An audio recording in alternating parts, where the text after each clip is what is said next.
O Stefco Productions presents The Art of Being Happy for Others. The first step, refuse to hear their good news, especially if you don't have any of your own to share. Become excellent at hiding your rage and jealousy anytime they mention something that's happening in their life that's not happening in yours.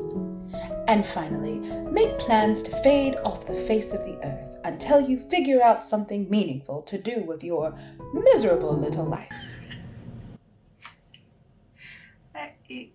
You guys, you can't take me seriously.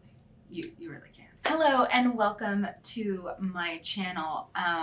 Today's video, I'm going to be talking about a subject that, well, if you saw the little intro, I think it's really important to acknowledge that sometimes being happy for other people is really, really hard. I have always wanted to talk about this more in depth, and I didn't know how I was going to do it. And then lo and behold, a couple months ago, I started a YouTube channel, and the idea for this video popped into my head after a conversation that I recently had with a friend. We were talking about just ways that we've grown, and I noticed that I have finally gotten into a place in my life where I can authentically cheer other people on, even when nothing is happening in my own life. Let me be clear. I think it is so easy to cheer other people on when you can go back and you can look at what's happening in your own life and you're like, well, yeah, they got that, but I also have this, and this. Or at least when you feel like you're in the number. Maybe you're not engaged yet, but you're in a good relationship and you know it's going to be any day now. And if you're honest, you're not ready for marriage yet, but you know you're with the person that you're going to marry. So when your friend gets engaged, it's like, oh, hey, cool. Yeah, let me get involved in this process with you so that I can see what's up ahead in my future, right? Or maybe you don't have kids yet, but you know that one day you're going to have kids. You're super young. You're in your 20s. You're healthy. You got plenty of time. So people around you are having babies and you're like, hey, it may not be my time yet, but I'm super happy for you. And I know I still have time if that's something that I want to do. Or say you're in a career, but maybe you're at a lower level, but you're looking at what your friends and their friends are accomplishing. And you're like, man, I just started, but I know I got a great start in this career and sooner or later I'm going to be like them. In those situations, I think it's really easy to be happy for someone else. It is harder.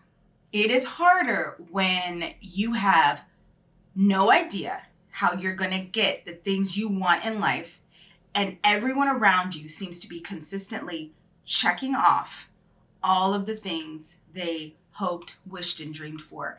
And you're sort of just standing in one place. I think that everybody's life is different and everybody moves at a different timetable. So just because you're standing in one place today doesn't mean you'll always be in one place. But it can be really, really hard to maintain friendships with people around you when you don't feel like you've got anything going on and they're consistently succeeding. Now, I know what people are probably thinking. Oh my God, she's such a hater. For example, I was on the Bonnet Chronicles Instagram. I love that Instagram. If you don't follow it, you should follow it. It's Tammy Roman. She used to be on Real Housewives. What is it? No, Basketball Wives LA. She was also like one of the first real worlders. And she has this alternate personality, alternate account where she gives real life advice while wearing her bonnet. She's had it for a couple years now. I love it. You should check it out. I'll put the Instagram handle right here. But a couple months ago, she came out with a video where she was basically saying she was talking to one of her friends about something that she had going on, some kind of production deal or something. And her friend said, I'm not sure I can hear this right now. I am not doing too well in my career. In fact, I think I might actually lose my job. So it's kind of hard for me to hear this. Tammy came to her Bonnet Chronicles audience and said, is she wrong for talking about her achievements around other people that aren't achieving as much? Is she wrong for saying what she has going on in her life that's going great. And everyone in the comment section was like, no, that person is wrong. They're not a good friend if they can't hear what you have going on. You know what? I go through the same things. You know, everybody hates on me. Everybody, they can't even keep up with all the things that I'm doing in my life. So absolutely not. I'll say what I'm doing. I'll proclaim it from the top of every hill. It's their fault if they don't want to listen. And there was maybe one or two people in the comments that were like, yeah, but sometimes you do got to be a little bit sensitive. You know, it's a lot of times it's not that they don't want to be there for you, but you know, maybe it's just sensitive for them right now because they're going through whatever.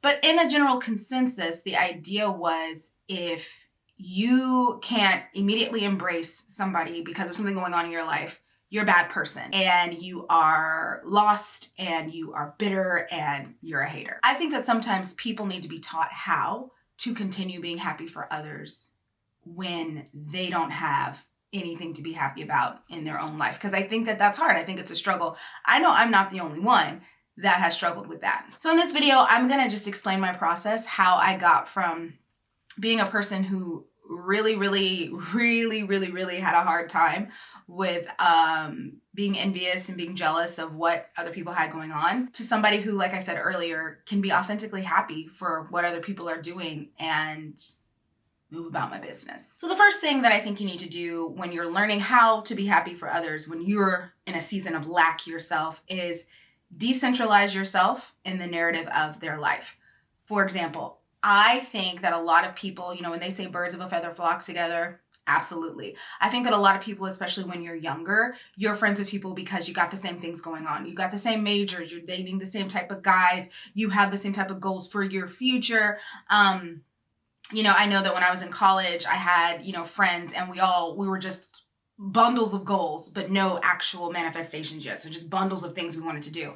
And once we got out of college, I feel like the universe kind of took control and everybody started just going in different directions, whether we wanted to or not. And unfortunately, because some of us still had that idea in our heads of where we were when we were just goals, you know, where we all thought, well, we have the same goal, so we must all be the same person. We're going to end up in the same place. Because we had that idea, when certain people started excelling in different places, there was a lot of jealousy that was created. There's this idea that, hey, you know, in your story, I'm this person. I'm supposed to have what you have. So, and that's just not true. You have to take yourself out of that person's story. They're going to have what they're going to have, and you're going to have what you're going to have. Your lives were never supposed to be the same. So you thinking and believing that because at one point you intersected and you did have similar stories to tell, that it's going to always be like that is going to really hold you back from consciously evaluating, okay, here's where I am and here's where they are. And it's also going to keep you from being able to be happy for that person. Yeah, you definitely have to decentralize yourself. Take yourself out, put yourself squarely in your story, divorce yourself from any ideas of, oh, we're supposed to be the same, we're supposed to have this, you know, we all talked about getting married and having kids, and now I'm not the only one. Well, maybe you talked about it, but it's actually in their future and it's not in yours. And you have to figure out how to deal with that. Or we all talked about, you know, moving to the, well, maybe you talked about it, but you're the only one that got to move and they didn't. And there's a reason for that. Everybody has a different path that they're on. So the quicker that you realize that your individual path is your thing and their individual path is their thing, the happier you're going to be and the happier you're going to be able to be for other people. Okay, so the next thing I think really helps when you're learning how to be happy for other people, if that doesn't come natural to you, is really be honest with yourself whether or not you're content with your own life, and constantly be looking for solutions to get to that place of contentment. So, for example, someone said once that if something that somebody else is showing off or doing is triggering you, so it's making you feel a type of way that's not positive, examine why that is. And I think for myself, a lot of times it's because it's showing me a place where I'm not content. So for example, I have a friend who, she moved to LA when she was really young, and she was a dancer and she was background actress, and sometimes she was an extra on TV shows, and she's done all these different artistic things. And at a certain point, I was not following her on social media because I could not stand to see her living her artistic dreams. Like when we talked in person, I could be happy for her, but I didn't want to see it. I didn't want to see it. And if she ever mentioned it or wanted to mention it in a conversation, I would divert it. I didn't want to hear about it because I was working in a job where I didn't feel like I was allowed to really express myself. I wasn't really living out my dreams. And so listening to this person or watching this person do exactly what they wanted to do really, really triggered me. And it kept me from being happy for this person. So I had to be honest about that. And every time we would talk or have a conversation and she would mention something, I would then go into a process of, okay, so, is that something that you want to do? Let's figure out how you can do it. Or is that something you want to do? Why aren't you doing it? And if there's a good reason why you're not doing it, then let her have it. It's more of that decentralizing yourself. Like, yeah, you guys have known each other since you were young. You both talked about being in art and doing whatever, but she went after it. Why is that? Well, in this particular situation, it's because this person was more okay with not having material comforts. And I wasn't okay with that. And that's just being honest. And I think taking that and like putting it in an honest context, I was able to realize, okay, well, she has these things, but she sacrificed other things. So once again, this is not your story. And if she's doing anything that's triggering you or making you feel a certain type of way, let's figure out how you can do those things so that you're more comfortable and content with your own life exactly where it is. Okay, and the final step that I think really, really helps, me, or really helped me be able to be authentically happy for other people is I have to acknowledge truthfully when something that somebody else gets makes me feel my own lack. So for example, I have a friend who eerily a lot of stuff in our life aligns, but it's like this weird sliding door situation where it happens to her and it's super positive and wonderful, and it happens to me and it's like, like just a Debbie Downer situation. So for example, in 2019, we both became with child. I've talked about this before. I had a miscarriage. She went on to carry a full healthy baby to term. And the entire time I knew her, or I still know her, but the entire time that we were sort of hanging out and seeing each other every day because we worked together, it was like a 3 or 4 year period. And every year a new major life milestone happened for her. The first year we knew each other, at the end of that year, she got engaged. The next year we knew each other, at the end of that year, she got married. And the next year, we knew each other, at the end of that year, she was pregnant. And then, we had 2020, and then this year, at the end of 2020, she was pregnant again. So, every year there was a major milestone that she reached while in her personal life, while my personal life was a heaping dung pile of funking, stinking trash. And, it was, I think some of the things I didn't want for myself, like at that point in my life, when we first crossed paths, I wasn't really excited about being a wife. I wasn't like, oh, I want to get married, at that time in my life. And, so I wasn't, wanting to do everything she did, but I think with the baby thing, that really, really affected me. And I had to be honest about that in order to be happy for her, because when her baby was born, it was a boy, and I'd always wanted a little boy. And I bought the child a onesie as a Jurassic Park onesie, because I love the movie Jurassic Park. And I got ready to give it to the baby, and I had to call my dad, and I was in tears. And I was just like, it was supposed to be mine. I had to have that moment. It was the craziest thing, because after I let myself have that full moment and just acknowledge the fact that I hate the fact that I don't have a kid to give this to. Like, I hate this. It's like something was released from me, and I was so excited when she would send me pictures of the baby in the onesie. It's a weird thing, like when you're just honest about the fact that it actually hurts me that I'm missing out on this and you get to experience it. It's just incredibly releasing. And in that Bonnet Chronicles comment section, I didn't see anybody talking about being honest. Everybody is not going to be at the top of the mountain all the time. You are not going to be the one who is complaining about the haters. Everybody's not going to be Beyonce all the time. I am Beyonce always. And that's what I saw in the comment section. Just a bunch of Beyonce, just like, oh, they just mad because I got the Grammys. They just mad because I got the sold out tour. They just mad. But there was nobody that was like, oh, hey, yeah, I lost my job. And it was hard to hear about people getting promotions while I was struggling to get by. I wanted to be happy for my friends, but I looked at my life and I was like, why'd I have to lose my job? There was nobody who wanted to be honest about that, because I think, again, people don't want to appear weak. But, you know, it's like they say, you're only as sick as your secrets. And so if you're not willing to be open about the stuff that really, really hurts you, you're never going to be able to feel authentic feelings, period. I want to say something else. When, you know, going back to how I called my dad. So I think it's important when you're not at a time in your life where you feel like you're winning all the medals and people around you are at that time in their life. I think it's important to have somebody that you can truthfully talk to.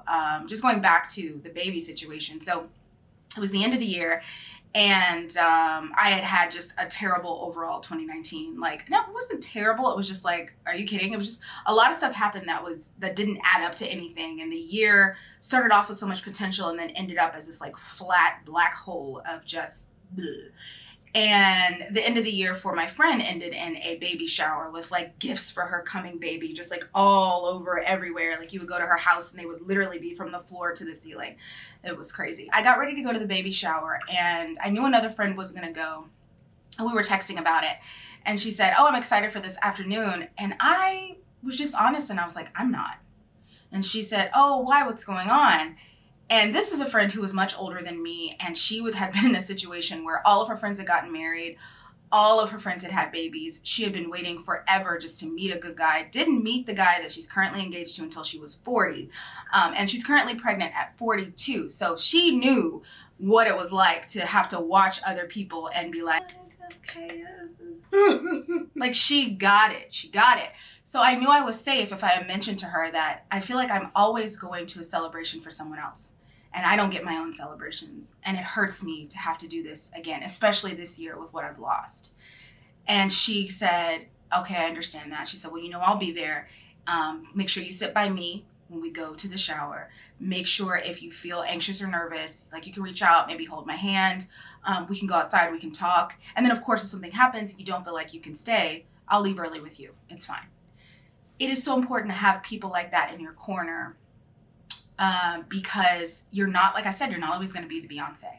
You're not always going to be able to be like, oh, everybody's hating on me. I got everything I want. Sometimes you're going to have to be honest and say, this life is not going the way I want it to go. And it hurts. I want to be supportive of other people, but I'm struggling with it. You need somebody that's not going to judge you and be like, you know, oh, you're a hater. But someone that's going to say, hey, I was there. I know how that feels. Here's a plan if we get into a situation, because I feel like you should support your friend, absolutely. But if we get there and it gets to be too much, I've got your back. That's priceless. So I would say, overall, learning to authentically be happy for other people, for some of us is a struggle. Now, I do have one friend who, my goodness, she is friends with people that are at the top of their careers. She is friends with people that are at the bottom of their careers. She is friends with nobody, though, that has her life situation, which is both of her parents got really, really sick when she was about 29 years old. She had to move in with them and really, really do some hardcore caretaking, more than any of my friends have had to do for our parents. When we're in our 30s, most of our parents are still really healthy and still really mobile and moving around. My dad rides bikes all around the street. Like my mom is more active than me. So she was really in a certain position, and then just other things were happening in her life. And she never, ever, ever, ever deals with any kind of jealousy or feeling like she's not doing what she's supposed to be doing. Like she just never, and I had to ask her one day, I was like, yo, you know, how do you do it? How do you keep yourself from feeling not as much, from feeling like you don't, from how do you keep yourself from this bothering you? Because to me, it would bother the heck out of me. And she was basically like, well, I know what I want in my life. I know where I want to be myself. And all the people that I surround myself with, they don't have anything that I personally want. So it's easier for me to be happier for them. And also, I understand that where I'm at right now is not going to be where I am forever. So I'm happy for them now so they can be happy for me in the future. And, you know, she's just salt of the earth. So that's awesome. And I learned something from that. And that's what I think kind of spurred my journey to being authentically happy for other people, because it is a journey. I do want to say one more thing before I go. I think 2020 helped a lot of people develop a lot of empathy. I think that I saw that post on Bonnet Chronicles page. I think it was either the end of 2019 or beginning of 2020. And then I think when coronavirus hit, and then the pandemic and people were locked in their houses, it became very, very normal to say, hey, please, recognize that we're all dealing with this in different ways. Be sensitive to what other people are going through. Make sure that you ask if someone has the space to hear about any announcement you may have, whether it's positive or negative, and just always be careful that you're not contributing to anybody's negative mental well-being, whether that's you sharing, ta-da, I've accomplished something else that's awesome, or that's you ruining somebody else's announcement with your negativity. Always be careful and mindful that you're contributing to other people's mindsets in the most positive way that you can. And realize that mental health is real, and sometimes people are not happy for you, and it has nothing to do with you. It's all about what's going on in their life and what's happening with them. And it takes a very evolved person to be at the bottom of their mountain, to be in the valley, and to still be able to say, happy for you, friend.